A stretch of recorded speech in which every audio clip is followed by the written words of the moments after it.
I-Glamping Expo 2025 okuyikhempu ehlanganisa ubucwicwi ebiyilindelwe ngabomvu siqalile ngokusemthethweni eJohannesburg Expo Centre namhlanje.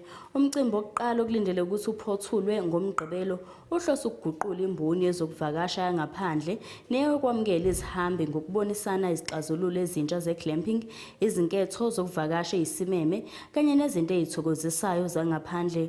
Kuwo wonke umcimbi wezinsuku ezimbili, abahambela umcimbi yakamumva namasevisi emakethe ye-glamping kuyilapho bexhumana nontanga bemboni nezingcweti emkhakheni wezokuvakasha.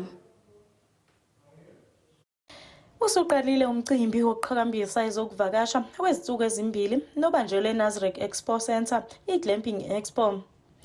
Lo mcimbi ubonisa ubuhle bezokukhempa ngendlela yesimanje manje ehlanganisa ubucwicwi. Ovela kwi-South African Tourism ulandise kanjena ngokubaluleka kwemicimbi efana nalena.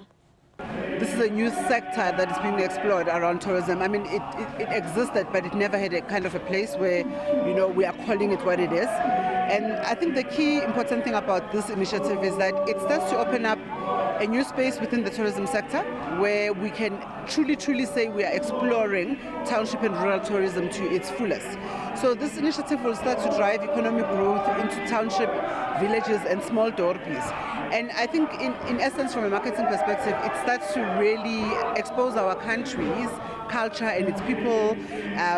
When you glamp, you are truly able to immerse yourself in the nature of this country. You are truly able to immerse yourself in the people of this country.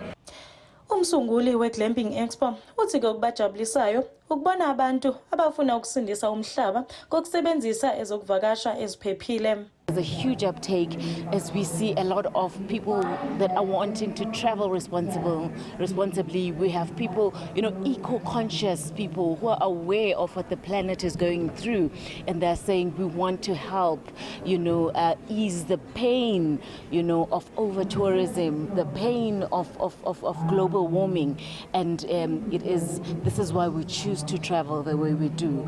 Glamping, as I've said, is really taking less. It's about sustainability in travel. It's about using less of electricity. Most of these establishments are off the grid. I-Glamping Expo iqale ngoLwesihlanu nenikeza ke ithuba osomabhizinisi abakumkhakha wezokuvakasha ithuba lokukhangisa ngamabhizinisi abo. Kanti ke kulindeleke ukuba iphethwe ngomgqibelo. Ezindabeni zeSoweto TV, Kunokulunga Mthembu, ngiseNasrec Expo.